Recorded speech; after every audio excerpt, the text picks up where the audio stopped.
Good morning, everybody from Nicosia, Cyprus on this Monday morning. I thought we would do a real quick news update. The big story that took place yesterday was the French election, of course. And we have Emmanuel Macron, winning a second term. He beat Marine Le Pen, got 58% of the vote. Marine Le Pen got 42. She improved from her last try at becoming president, but it wasn't enough to defeat Macron. So now Macron is going to be president of France. Actually, let me go this way.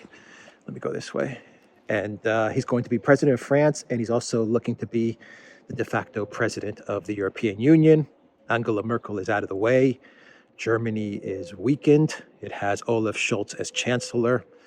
It took out a loan for 40 billion euros. Germany is actually taking out a loan. It's taking out debt in order to finance its project in Ukraine. That's interesting. But Macron is seeing all of this go down, and he is saying, this is my chance to be little Napoleon, the Jupiter of the European Union, the de facto leader, and to position France as the big dog in the European Union. Right, this is interesting walking through these branches. And Macron is a super integrationist, globalist integrationist. So he's going to look to create a very integrated Europe, integrated on political, social, judicial, economic, even military ways.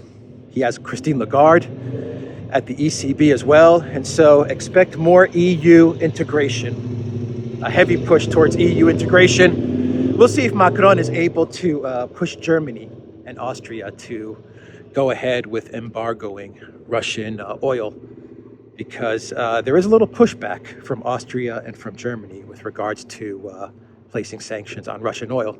There was that New York Times report which said that after Macron wins in the elections in France, the EU is going to move right away to place an EU-wide embargo on Russian oil, which of course would lead then to banning Russian gas. But it looks like Germany is starting to push back on that idea.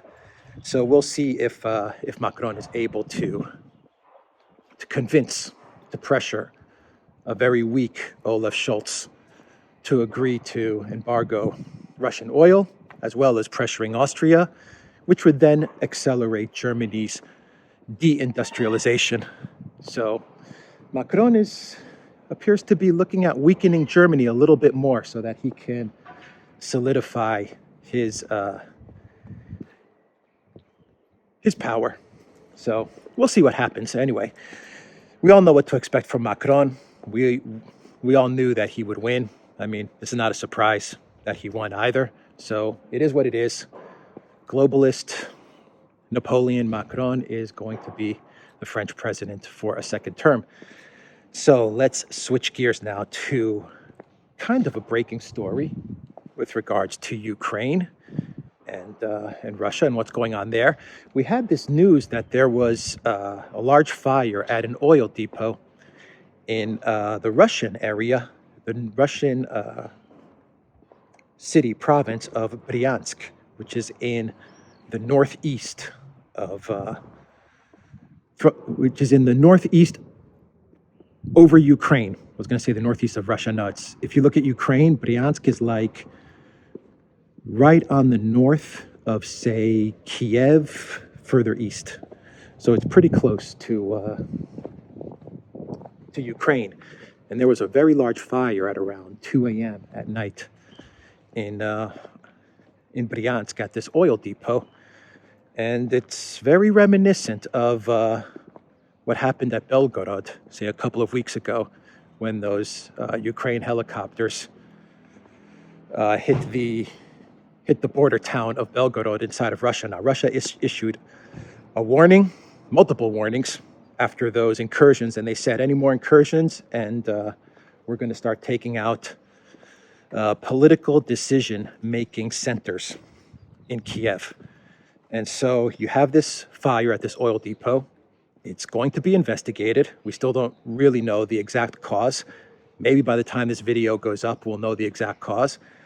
But either way, it's already prompted the Russian military to start taking out railways in Ukraine going from west to east. The railways that are supposedly transferring a lot of these weapons that NATO, the US, the EU are providing to the Zelensky regime. So all of these weapons, these heavy weapons as well, that have to get transported via rail or big trucks, if anything. These weapons, which are making their way from west to east, and they're trying to get into the theater of battle in the Donbass in order to prop up the entrapped, the encircled, the entrapped, the demoralized, the under-equipped Ukrainian military, which is getting ground down day by day. I mean, the Russian army is just grinding down the Ukraine army, both from the north and from the south. They're methodical, they're motivated, and they're taking their time to just demilitarize the Ukraine army. Their goal, demilitarization. They're just grinding down these soldiers every single day. And so, NATO, the EU, the US, they're scrambling to figure out ways to get weapons to Zelensky's troops in the east. And you have this oil depot, and now you have the Russians saying, you know what, we weren't going to take out any railway links, but now we are. And I don't know if it's directly connected to this fire in Bryansk, but you're getting the first indication that Russia is taking out all of these transportation links from the west to the east. Now, there's a lot of Duma officials in Russia, parliamentarians in Russia, who have been screaming at Putin and the Russian military to do this a long, long time ago. But the Russian military was hesitant. And I mean, I can see that. They're in full control of the conflict. They're grinding down the Ukraine military, and they're doing it on their terms and on their timetable. So I imagine that Shoigu and the Russian military said there's no need to start destroying these railway links, important infrastructure in Ukraine. And on top of that, the Russians were confiscating a lot of these weapons depots. I mean, there are reports that the Russians found all kinds of weapon depots, I believe, in, correct me if I'm wrong, I think Nikolaev they found, or Kherson, or Odessa, I'm not sure, but I think actually Kherson, that they found just huge storage facilities of weapons. And so, they're taking over all of these Javelin missiles and all kinds of weapons that NATO and the EU were trying to provide to Zelensky, and it's just falling into the hands of the Russian military. But it seems like this bombing of Bryansk was, bombing. I said bombing. We don't know if it's a bombing. This fire at this oil depot in Bryansk might have been a step too far. We still don't know what it is, so I take that back. This bombing, we don't know what this fire is. But anyway, that's the situation going on with Russia and Ukraine, what's happening on the ground. I mean, it's a slow, meticulous process right now that the Russian military is undertaking. They're on no timetable. They're in no rush. They're just they're literally demilitarizing Ukraine. And when I mean literally, they're just taking out the soldiers. Tens, hundreds of Ukraine troops are just being ground down from the northeast to the southeast. That's all Russia is doing right now. And if you go to Jacob Dresden's blog, he pretty much explains what the Russians are going to be doing, in that they're just grinding down these Ukraine, and they're not even professional soldiers. These are like people that have been drafted. They've got like 3 days to 1 week worth of training, and the Ukraine leadership is just sending them into the front lines, and the Russians are just I mean, it's so terrible what's happening to these guys because these aren't professional soldiers, but they're just being annihilated piece by piece. And eventually, the Russians are just going to say, okay, we've gone through all of these Ukraine soldiers, and now we're going to just take out all the military that is the Ukraine military that is trapped in the east in Donbass. I mean, this is meticulous, slow-moving, completely controlled demilitarization of Ukraine. That's what's happening. So I don't know where I'm supposed to walk, to be quite honest. Let me go this way. I think I'm going to walk to a coffee shop up this way. I kind of got a little sidetracked and lost. And I was showing you guys, I don't even know, what was it, a dumpster? Jeez, that's the last thing that you guys want to see. A dumpster in Cyprus. Let me show you the dumpsters in Cyprus. And an overflowing dumpster. So you have that.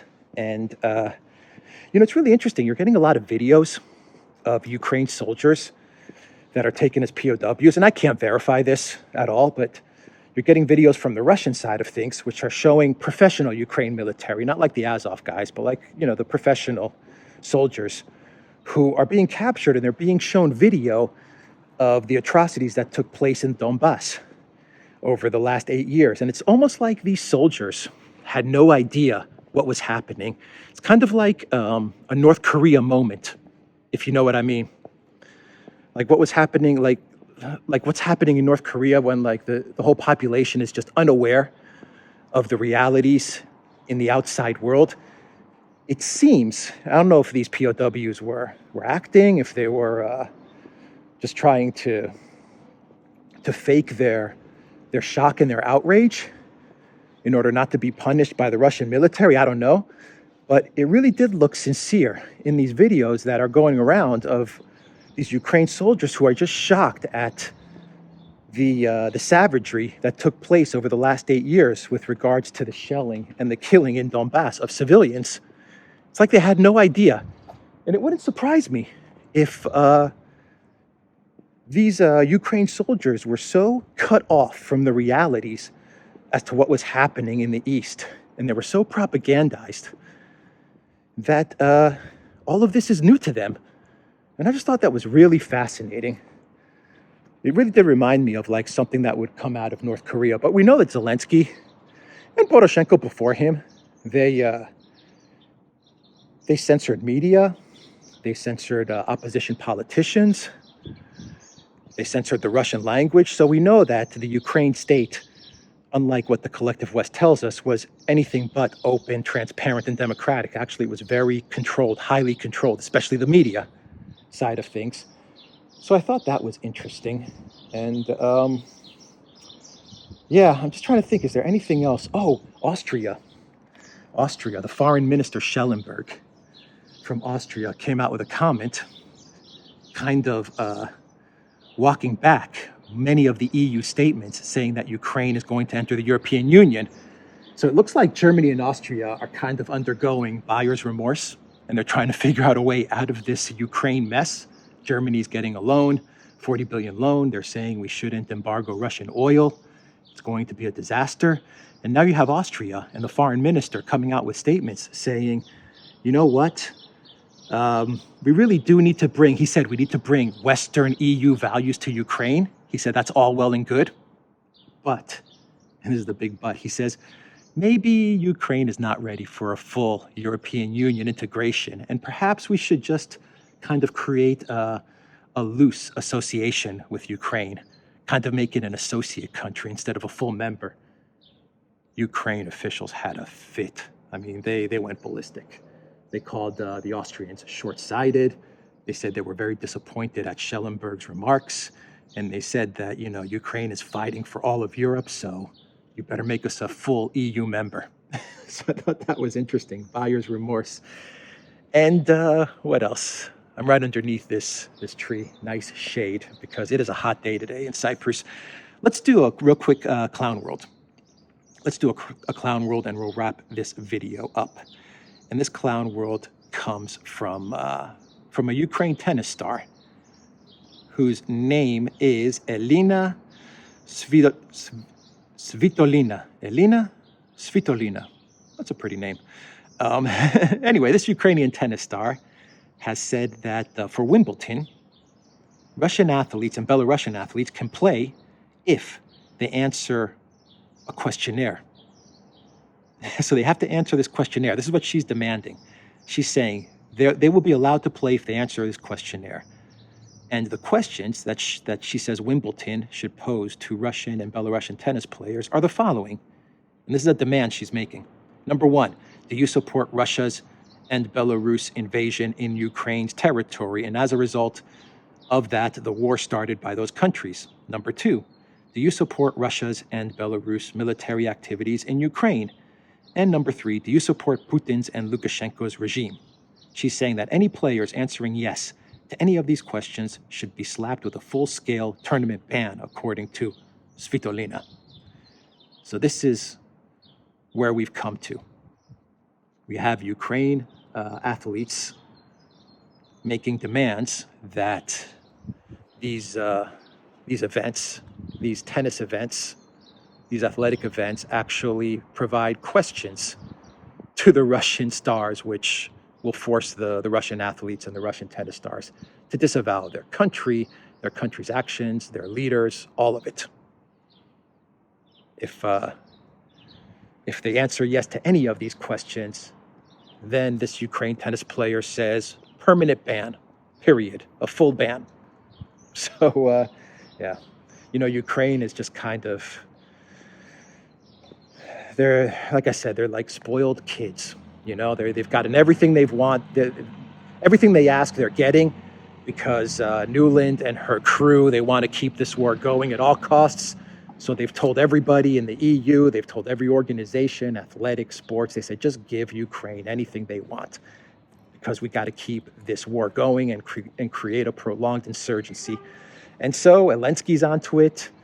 This Ukrainian tennis player's onto it. They're all onto it. And they're saying, oh, really? We can get anything we want? You mean we can...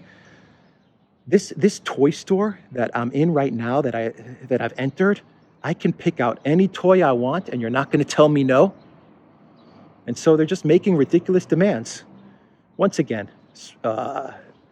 my view on this is sports, athletics, politics, just keep them separate. And people like Daniil Medvedev, the Russian tennis star, he has nothing to do with any of this. He just wants to play tennis. And so let him play tennis. And it's about time that these organizations started telling these Ukraine athletes, and even Zelensky, you know what? Enough's enough. Enough's enough. Your demands are getting to the point of ridiculous. So anyway, that is Clown World, everybody. That's the video, theduran.locals.com. Go to Alexander's channel, go to the Duran's channel, and I am signing off for this morning. Time to get a coffee. I know where I am now. I kind of did a little, I was just kind of wandering around the block, but I'm going to grab a quick coffee and get this video up. Take care.